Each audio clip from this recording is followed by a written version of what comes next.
Right guys, I'm going to show you today a move called the push through flick out. It's a little flourish I come up with a while back to be able to flick a card out of the deck and catch it rather than flicking it across like the top shot. So come in close and I'll show you what it looks like.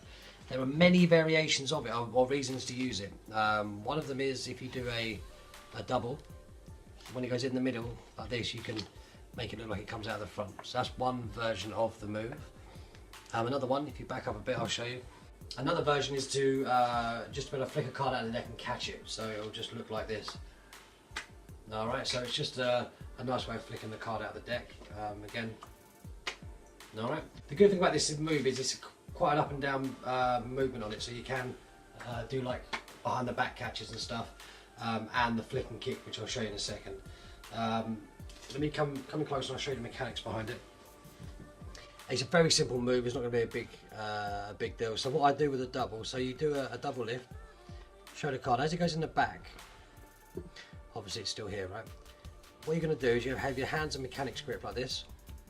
You're going to put your middle finger on the back of this card, the first finger is going to curl over the top and your thumb's going to go on the back of this, so it's all going to go forward in one motion. So as you push this forward, this goes with it. You see how these start to move? This finger will pull it underneath. When you get to about here, you let go and that will flick out to here as you push this in. Alright, so in real time it'll look like you show the 3, put it in and it'll flick out. Alright, so it's quite a nice little, I don't really use it in a trick, I just kind of do it as I'm talking to people and they kind of look at it twice and go, what the hell just happened?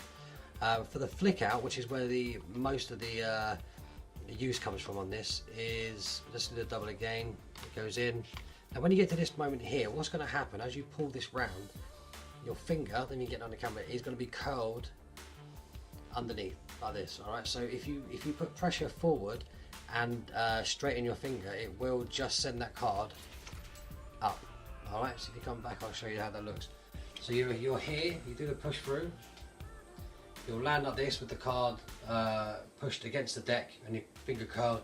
So if you just straighten your finger, it gives it a real nice lead. You can do it at more of an angle. So if I show you this, if you put it out at an angle, it will actually boomerang the card out and back in again. Because of the spin on it, excuse me, let's get that right. Because of the spin, it will actually boomerang back into your hand. So you can either go straight up as a catch to produce a card, you can go out and back to catch the card, or you can do a behind the back job, which is like that. So there's loads of cool ways of doing it. Have fun with it. So if you've got a long nail, it's worth trimming it. Mine's a little bit longer than it needs to be at the moment because it's the pad of the finger that's going to give you the friction to push it up and get the spin. If your nail's too long, it'll just slide off and then the card won't go anywhere. It'll look a bit like, I can't even do it wrong now. It'll look a bit like that. It won't have any muscle to it. So you need to really push hard, come up and down, in, out, and you can just keep practicing like this. Push it in, flick it out, flick it up, catch it, they're light. Ugh. So push it out, push it in, you know what I mean? Like, and just keep practicing the move. But it's a nice little flick, and I will try in one take, just because we've done loads of takes tonight, to flick, kick, and flick, kick. Catch. It's very simple, elegant, which is what's nice about this trick. It's very elegant. Try it out. I think you'll like it. Alright, so I'm going to show you an application that you can use the push through flick out move in a trick at work. And it enables you to practice a move that really is hard to do at work as well. So I'll do it to Sam. He's going to choose a card. Stay there, but I'll come over. Just reach in and grab one. Can you see him all right? Yeah, you got one? There you go. Show it, don't say it. Obvious stuff. Yeah, and I want you just to chuck it back in the middle as you wish. What would be a good thing to do now, obviously, once the card's inside, is to do a fancy flourish and then maybe flick the card out. So you can do the push through, flick out move, kick the card and catch it. Was that your card? No. Alright, so maybe the kick was fine, but then you've got to be more original, you can. Take the whole deck and actually...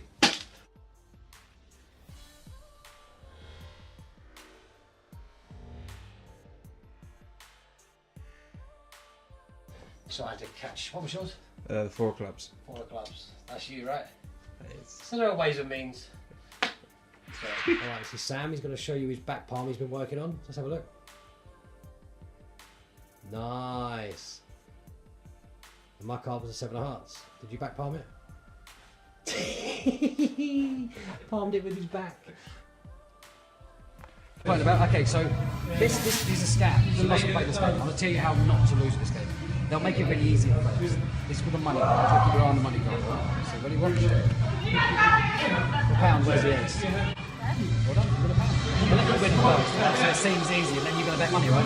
Then they put what's called a distractor card. Just to make it a bit harder. I'll make my face up though, so it seems. Hold out your hand. If I do this, the ace. Which one? Oh no, it's a little move, you've got to keep your eyes. If you get 2 cards, you shut your eyes and just guess. That's the best way, it's 2 cards. That's why it's called 3 card Monty. Now it gets harder, right? Watch. Remember your object is to watch the ace. If I turn the face up and leave the ace, where's the ace for 5? You win £6, you're going to play on there, right? Now's where they're going to sting you. I'll show you what I mean, hold your hand out. If I put the ace here, you're already watching the wrong card, right? You see it jump over here? Have a look, you've got the 4, right? Turn it over. So hold out your hand again. Hold out your hand again like this. If I leave you with one of the 4s, watch the ace. If I turn the ace over, you know where the ace is now, right? It should be there. In your hand. I'll show you, watch. Now what they do, they make it more difficult. They take another 4 out. So it's really impossible. So what they'll do, they'll say, just for you, love, I'll do it with just 2 cards. Hold your hand out. I'll put 1 on your hand, 1 goes in my pocket. Is the ace hand or pocket? Always guess hand. I could cheat here. I'll show you what I mean. If I said to you now, you wouldn't bet hand, would you? But always bet hand. If you bet hand and you bet hand, you'd always make it. They're all aces. No way! But I've got the 4s up here, you see. But look, this is where they do the big sting now, because they've got the 6. If I show you the 6 cards, hold out your hand for me.